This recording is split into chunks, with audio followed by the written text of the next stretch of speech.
Assalamualaikum warahmatullahi wabarakatuh. Halo semuanya, perkenalkan nama saya Reva Miranda dengan NIM F1C4244037 dari kelas R001 Prodi Biologi. Tujuan saya di sini yaitu untuk mengerjakan tugas UTS Fisika Dasar dengan dosen pengampu Ibu Yoza Febriani SPD MSI.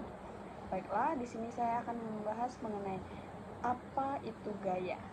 Gaya merupakan besaran vektor yang menyatakan interaksi antara dua buah objek dengan adanya tarikan ataupun dorongan.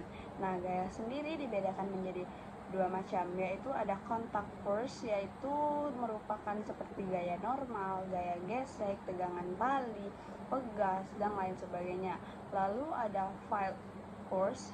Nah, di field force itu merupakan seperti gaya kolom, gaya gravitasi, dan lain sebagainya.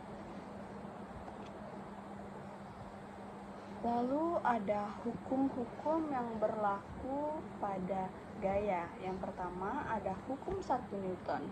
Hukum 1 Newton menyatakan bahwa jika resultan gaya pada suatu benda sama dengan 0, maka benda yang mula-mula diam akan tetap diam.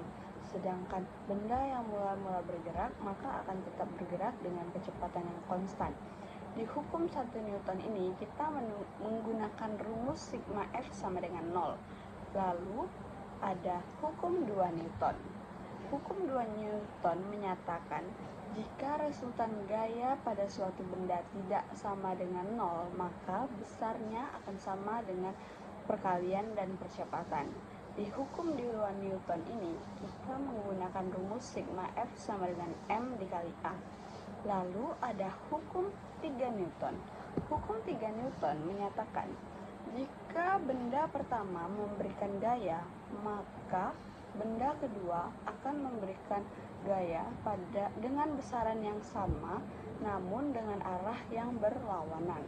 Nah, di hukum 3 Newton ini kita menggunakan rumus F aksi sama dengan min F reaksi.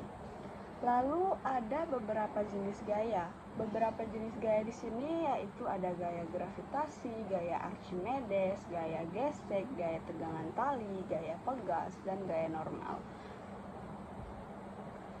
Lalu ada gaya gravitasi. Gaya gravitasi adalah gaya tarik-menarik yang terjadi antara benda-benda yang ada di alam semesta ini.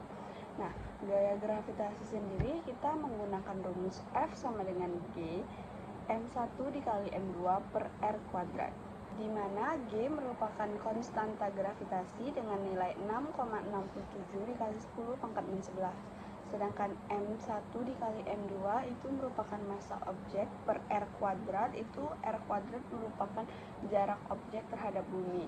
Lalu ada gaya normal.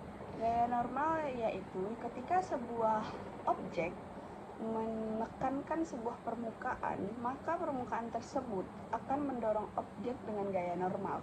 Nah, yang arahnya itu tegak lurus terhadap permukaan.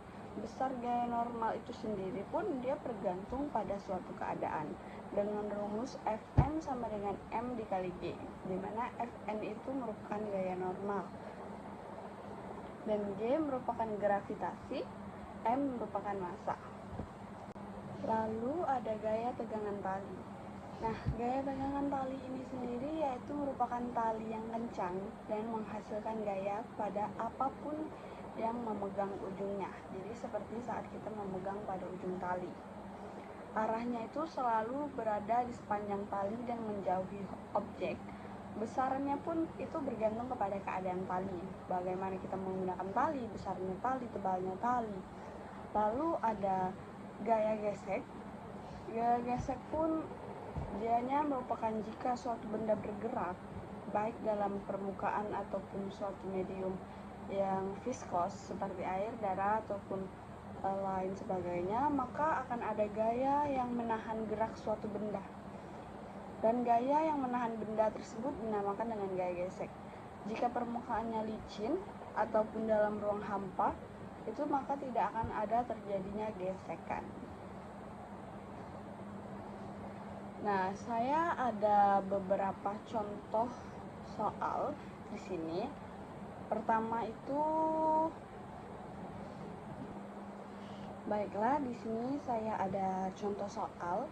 Yang pertama itu merupakan suatu balok bermassa 2 kg yang berada dalam bidang datar licin dan mengalami dua gaya konstan seperti gambar di atas dengan F sama dengan 10 Newton. Saat T sama dengan 0 second, kecepatannya adalah 2 m per second ke arah kiri. Pertanyaannya adalah besar gaya normal yang bekerja pada balok dalam satuan Newton dan percepatan balok dalam satuan m per second kuadrat berturut-turut sama dengan. Nah, karena kita fokuskannya ke arah sumbu Y, yaitu ke bawah, karena gaya normalnya pun di arah sumbu Y, yaitu 4F per 5, dan adanya gaya berat yaitu yang W ke arah bawah dan gaya normal yang tegak lurus terhadap bidang sentuhnya sendiri.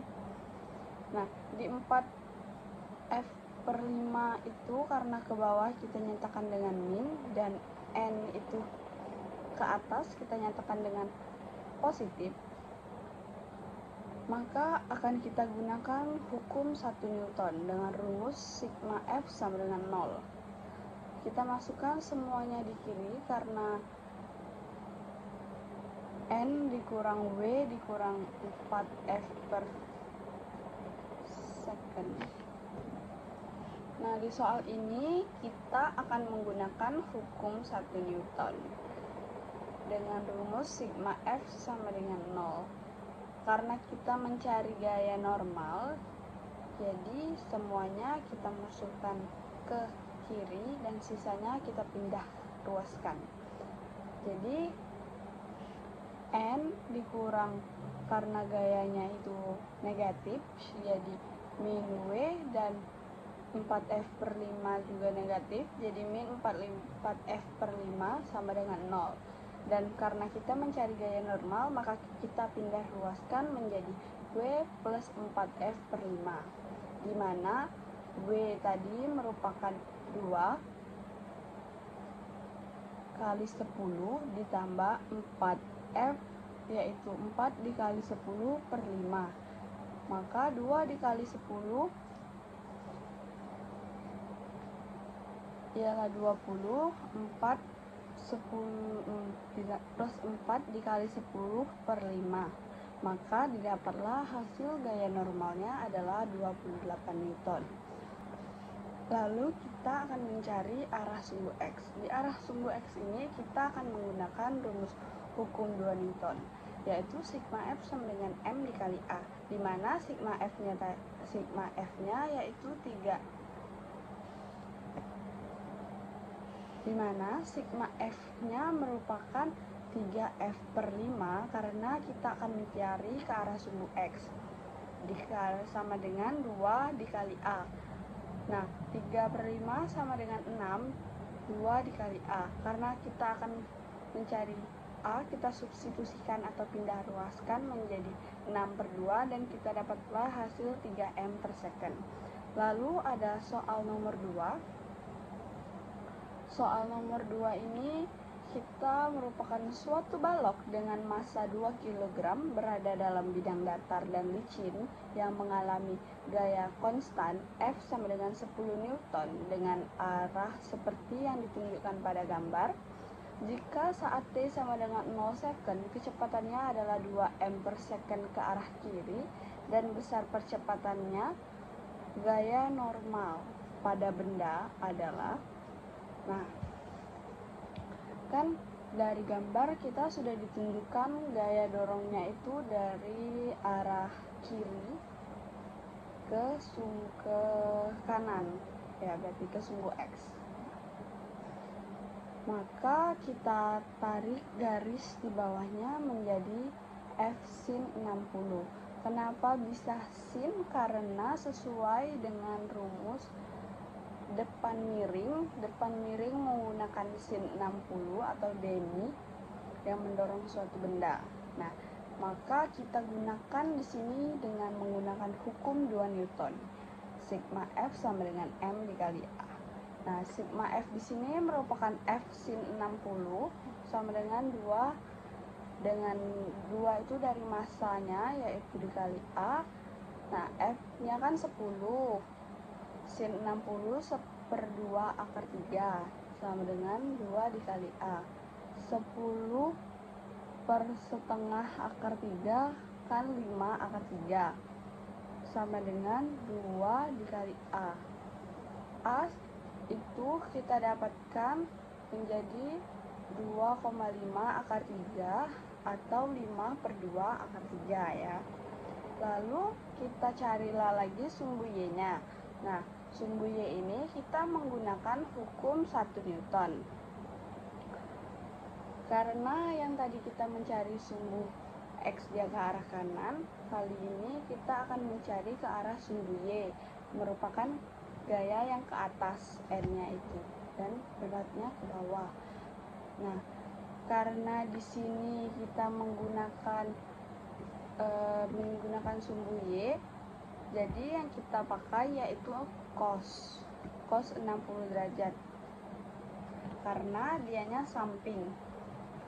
Nah, kita masukkan N ditambah F dikali cos 60 dikurang B sama dengan 0.